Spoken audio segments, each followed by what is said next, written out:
para avaliação do pênis, por exemplo, a disfunção erétil, o trauma, o priapismo, doença de peronia e as neoplasias, que é um pouquinho mais raro.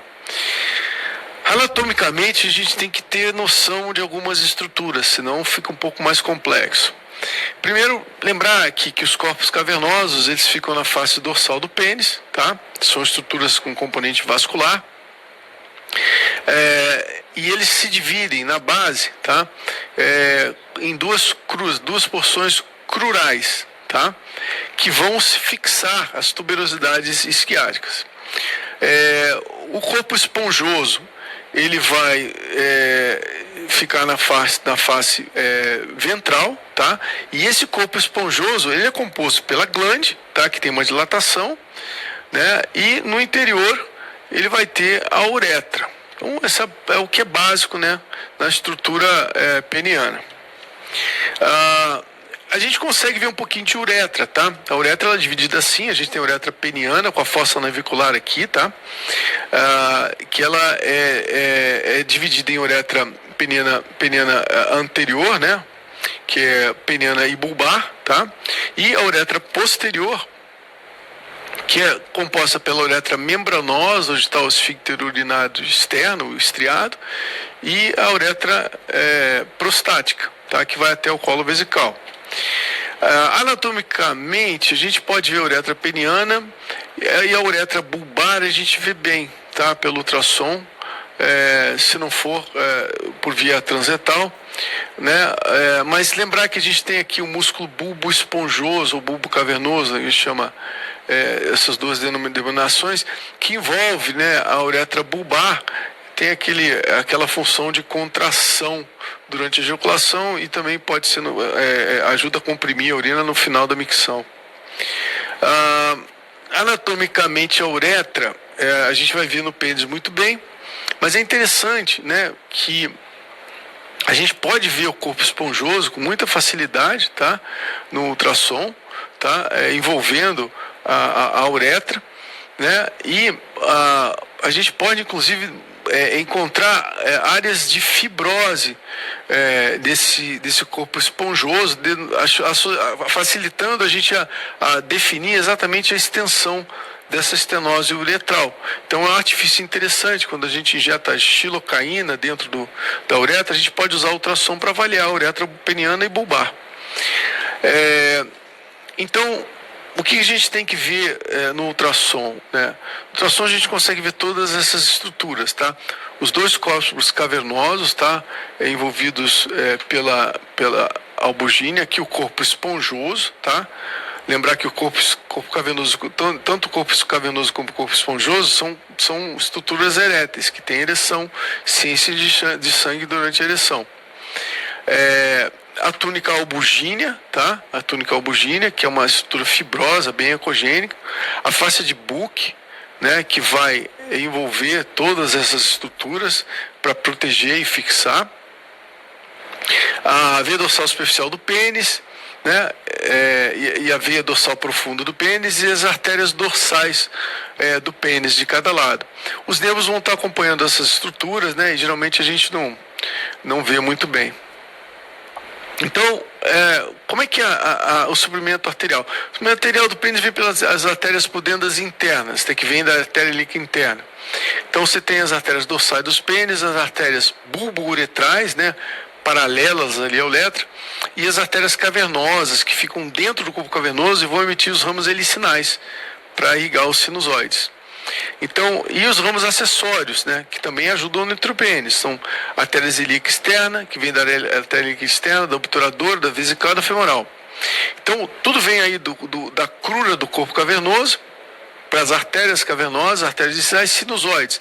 Isso aqui compõe o principal componente de vascularização dos corpos cavernosos. Então aqui anatomicamente, olha aqui, a artéria pudenda dando as artérias dorsais superficiais, né, de cada lado, né, as artérias dorsais superficiais de cada lado, mas existe uma ampla rede anastomótica, né? Vocês têm as artérias cavernosas entrando aqui por dentro do corpo cavernoso, com as artérias helicinais internas, mas vejam como tem, e as artérias bulburetrais, paralelas ao corpo esponjoso, mas vejam como tem uma ampla vascularização colateral, tá? Para irrigar e facilitar a ereção. E aqui mostrando no corte axial, a artéria cavernosa com os ramos helicinais, tá? Irrigando os sinusoides, tá? E aqui a drenagem venosa, que a gente vai discutir mais adiante.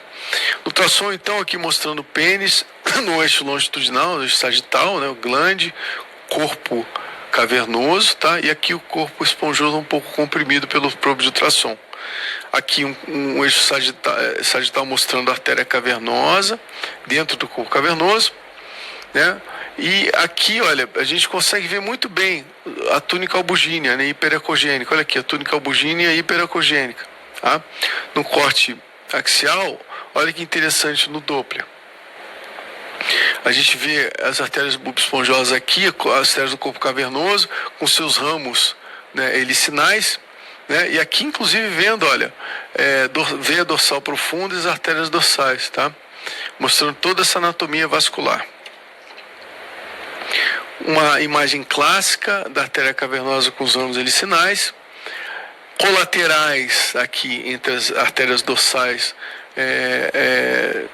com a artéria cavernosa, né, mostrando um fluxo, aqui de novo, né, um fluxo colateral importante, olha, através da túnica albugínea também, outro fluxo, outra colateral, né?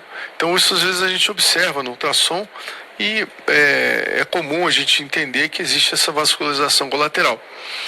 As artérias cavernosas, elas têm variações anatômicas, nem sempre é uma única artéria cavernosa, que é o que a gente gostaria que fosse, né?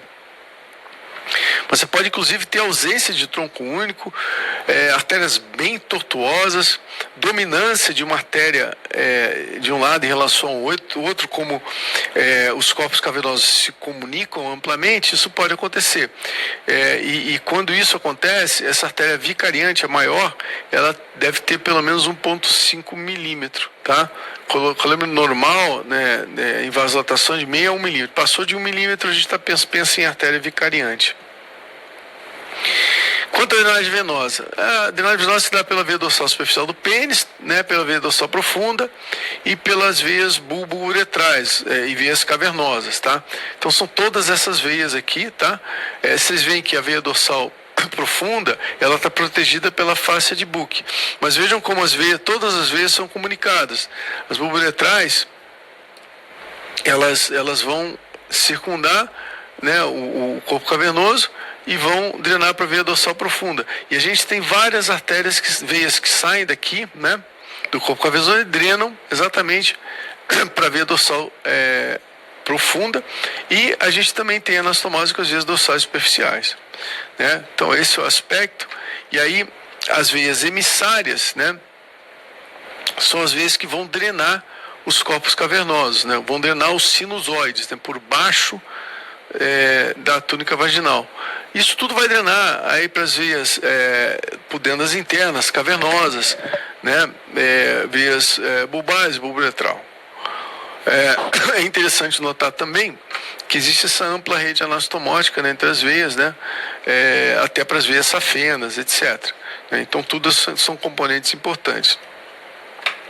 Então, entender que na ereção, né, quando a gente preenche com sangue arterial os sinusoides, né, esses espaços lacunares, né, esse plexo subalbugíneo, né, o plexo dessas veias helicinais subalbugíneas, das veias emissárias, né,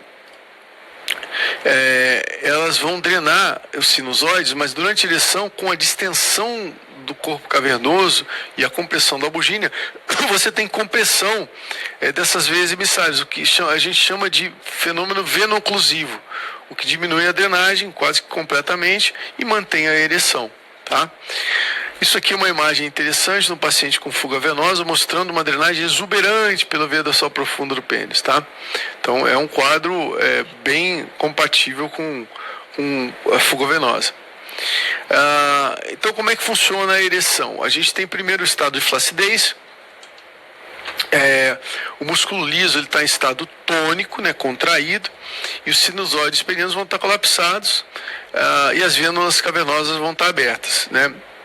As veias emissárias vão estar drenando aí vão drenar o corpo cavernoso livremente, né, para as veias dorsais, muito tranquilamente.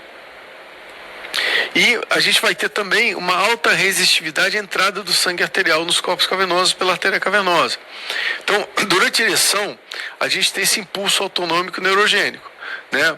Por estímulo, né? Então vai causar uma vasodilatação arterial das artérias cavernosas, o que vai relaxar os sinusoides. E aí, relaxando a musculatura dos sinusoides, à medida que eles se enchem de sangue, você vai ter uma compressão do plexo subalbugíneo, comprimindo aí as veias emissárias, né? Ocluindo as mesmas e aumentando a pressão intracavernosa em cerca de 10 vezes a pressão sistólica. Olha como é a pressão intracavernosa, né? E a manutenção da ereção, ela vai se dar por esse mecanismo veno-oclusivo, ou seja, estímulo nervoso, né? O fluxo arterial satisfatório e uma boa função dessa túnica albugínea comprimindo o plexo subalbugíneo e as veias emissárias.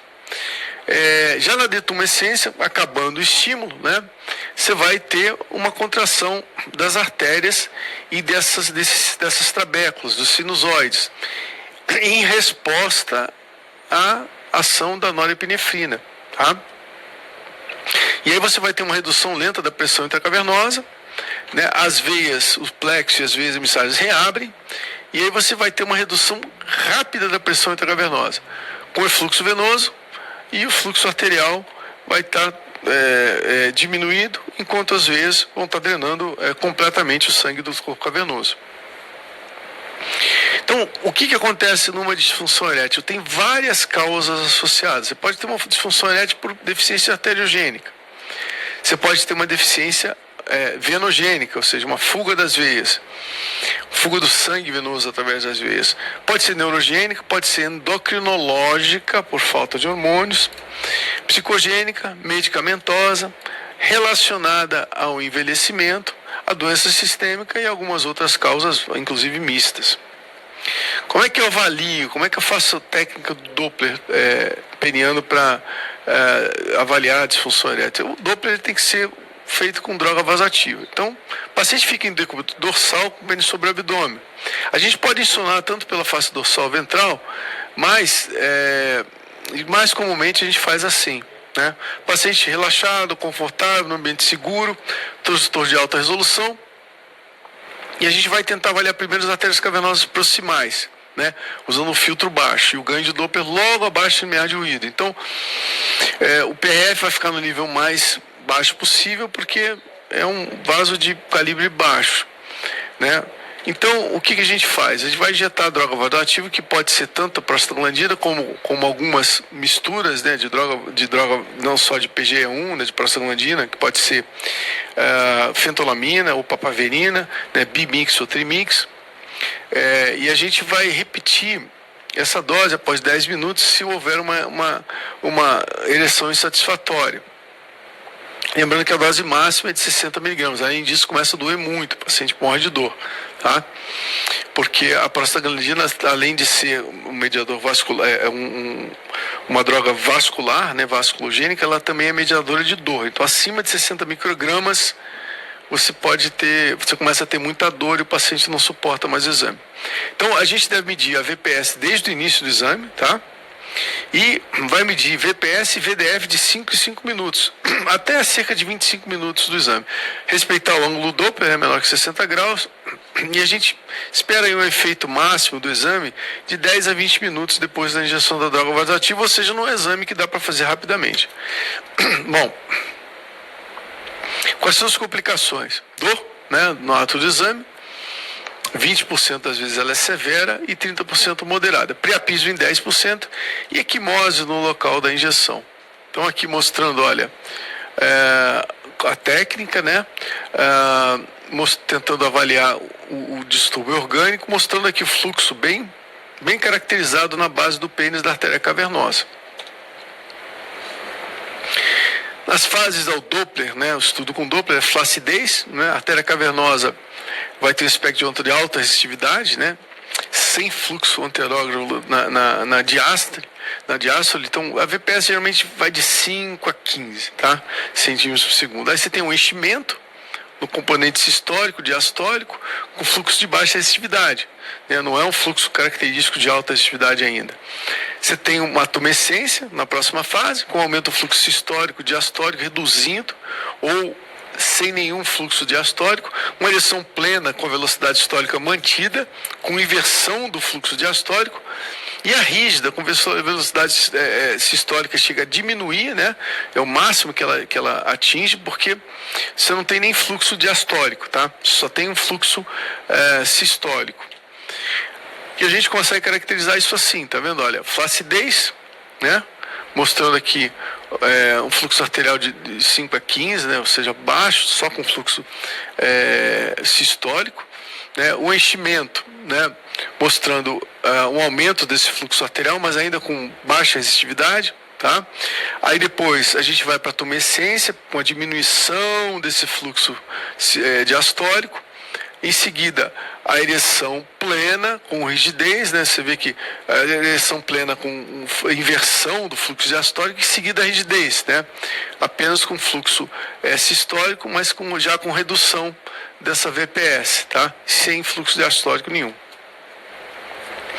Existem vários trabalhos discutindo valores normais, mas no duro, o que a gente usa na prática, primeiro, se a VPS for menor que 25 centímetros por segundo, geralmente é uma VPS insatisfatória, tá? Então, a disfunção arterial. A VDF, né? Quando maior que 5 centímetros, em todo o exame, a gente pensa em fuga venosa, ou seja, não houve um fenômeno veno-oclusivo. Isso tem que ser diferenciado de uma dose insuficiente para o paciente conseguir uma ereção. Então, o ideal é para a gente pensar em fuga venosa é que ele tenha uma ereção rápida e fugaz e ele perde essa ereção por conta da falta do fenômeno veno-oclusivo, o que se caracteriza pela função aí, pela VDF maior que 5. A gente também gosta de usar a resistividade, são outros marcadores que a gente pode usar. Então, normal é que numa ereção ele tenha uma resistividade maior que 0,9, pelo menos. Se ela for menor que 0,75, a gente também pode pensar aí em fuga venosa.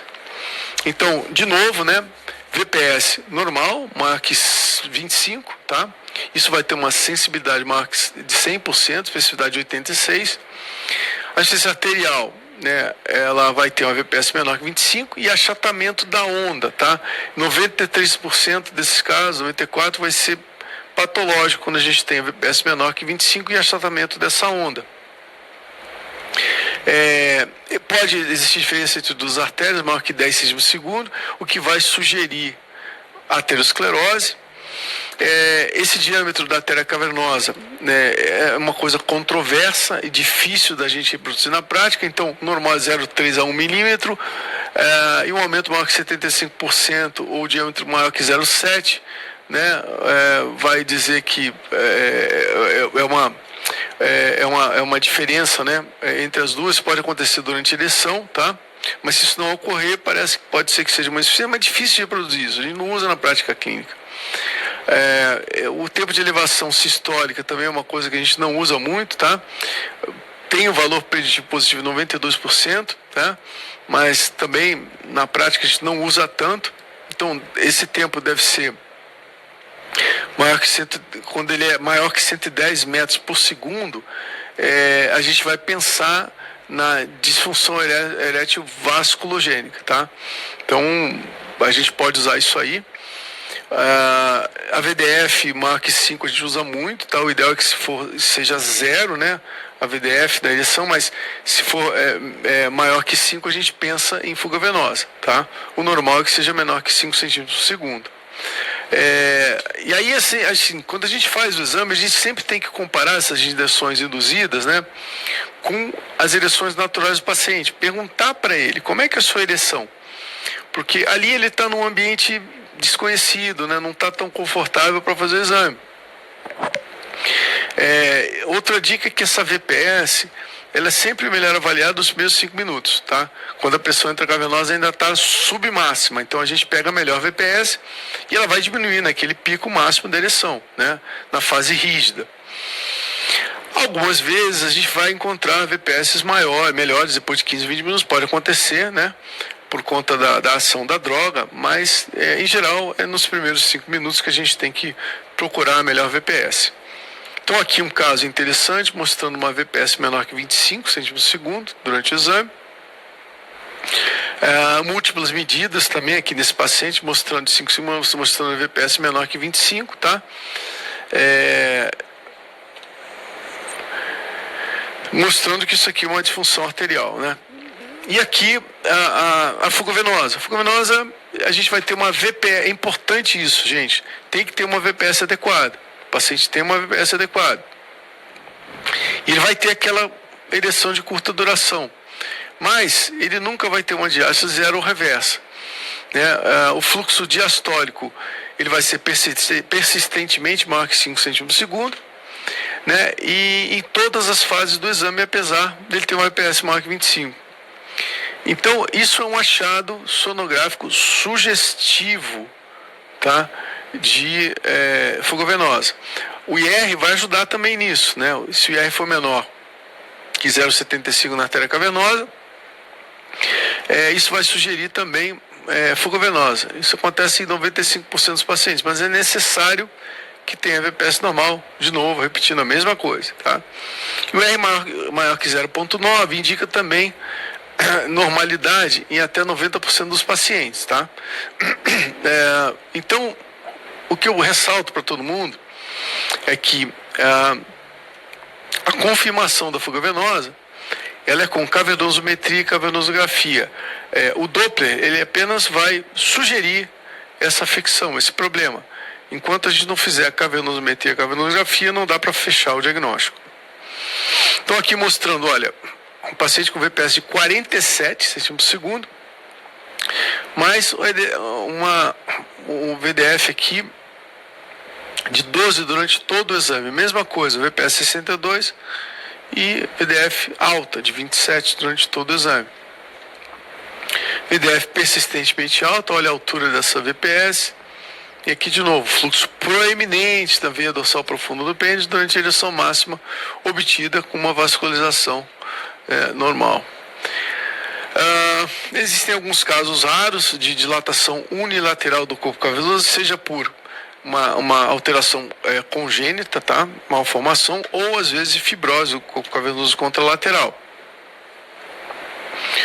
Com relação ao priapismo iatrogênico, isso pode acontecer pela utilização da droga, né? A droga vasoativa vai causar uma vasodilatação persistente e o paciente vai começar a desenvolver priapismo, tá? Isso é corrigido primeiramente com etilefrina, que é uma droga que tem menos efeito sistêmico, então é mais segura. E quando a gente não tem etilefrina, o efortil, a gente acaba usando adrenalina, que é mais disponível, mas também pode ser usada quando o efortil não funciona, tá? Isso é importante porque a gente não pode deixar o paciente evoluir com um priapismo isquêmico por conta de uma droga vasoativa, tá?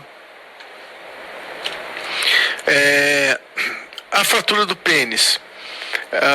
A fratura do pênis é uma outra afecção que pode acontecer, é uma emergência cirúrgica, é por conta de uma ruptura de albugínea, né? Geralmente por atividade sexual, também é descrita nos pacientes que dormem sem roupa, e no Oriente Médio pela manobra de Taganã. O paciente, simplesmente, o sujeito ele dobra o pênis até estalar para obter prazer com isso, é uma coisa típica do Oriente Médio, mas pode realmente causar ruptura da albugínea, né? A gente vê, o paciente ele descreve uma história de estalido durante a atividade sexual, né? Descrevendo bem a ruptura.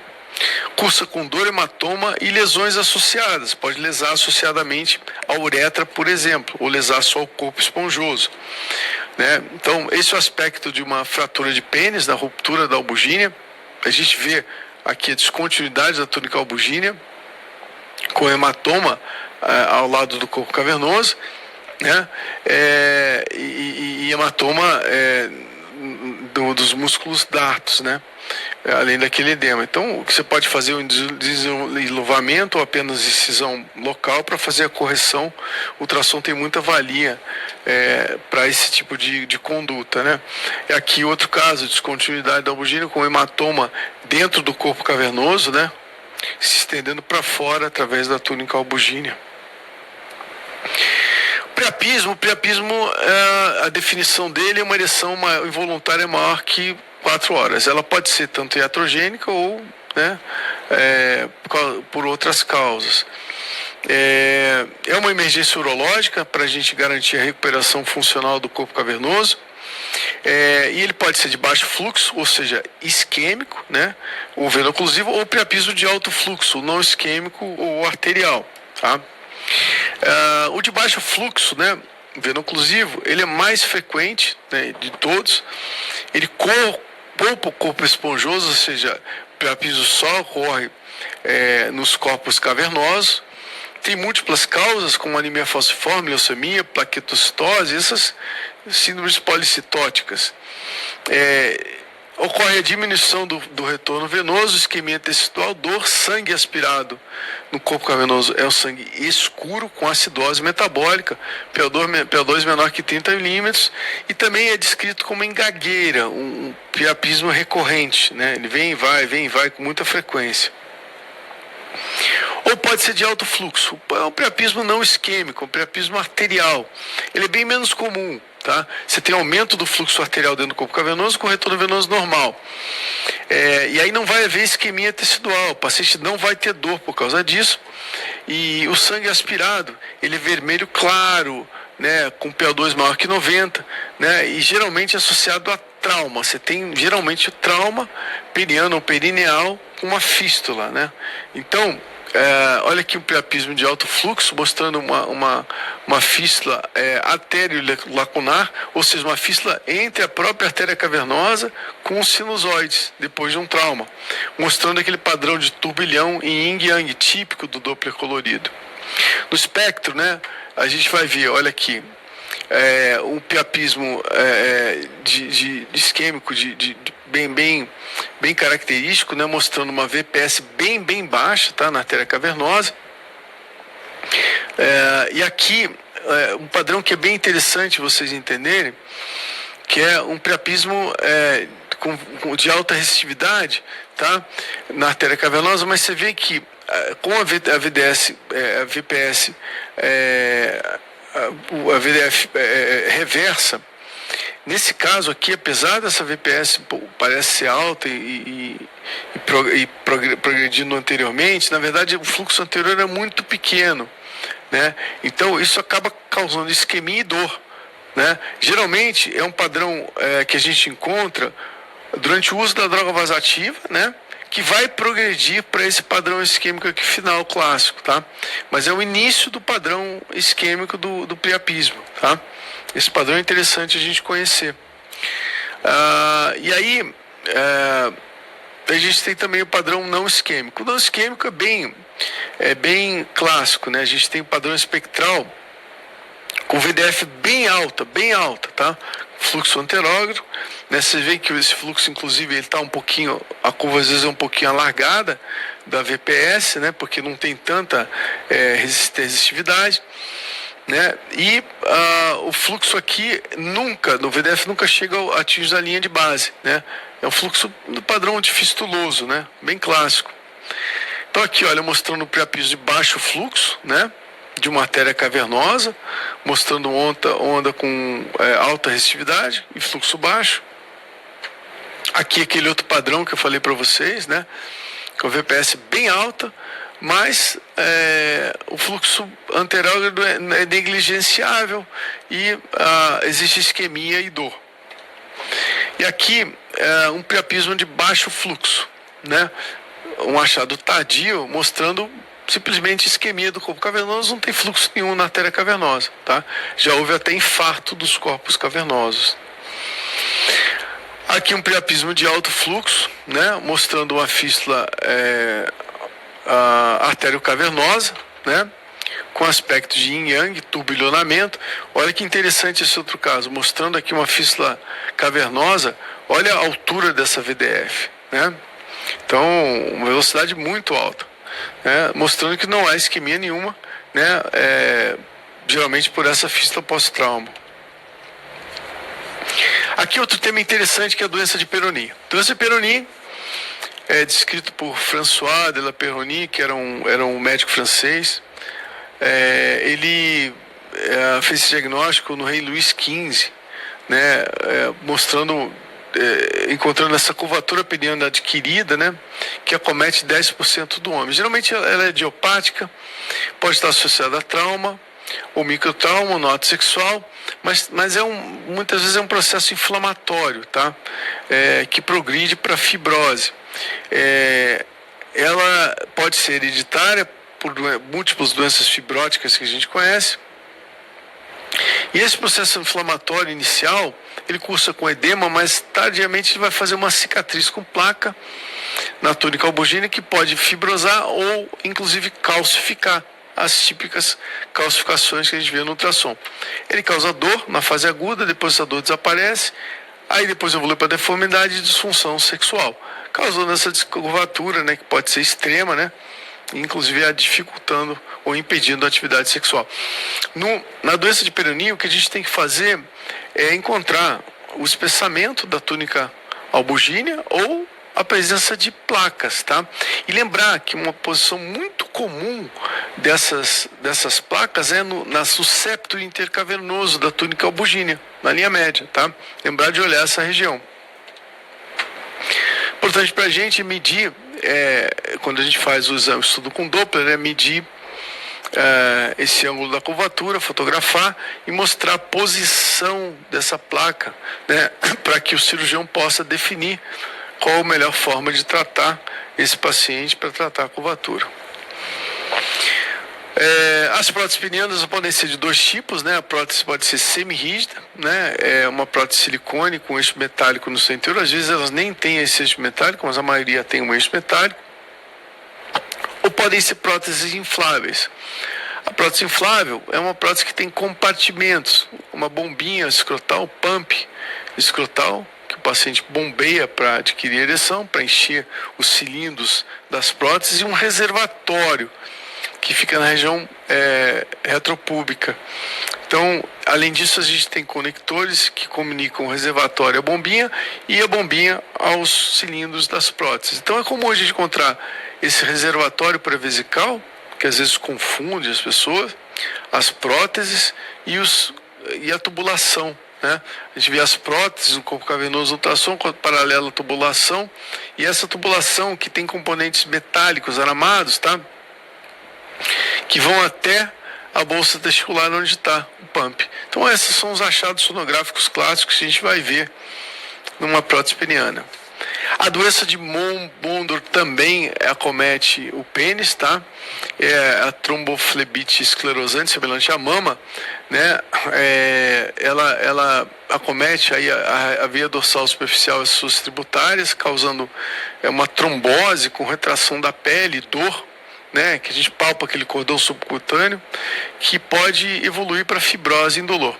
Ela é benigna e autolimitada, e é interessante que a veia dorsal profunda não é acometida pela doença de Mondor, porque ela está protegida pela fáscia de Bruch. Então, geralmente é só isso, a trombose dessas veias superficiais.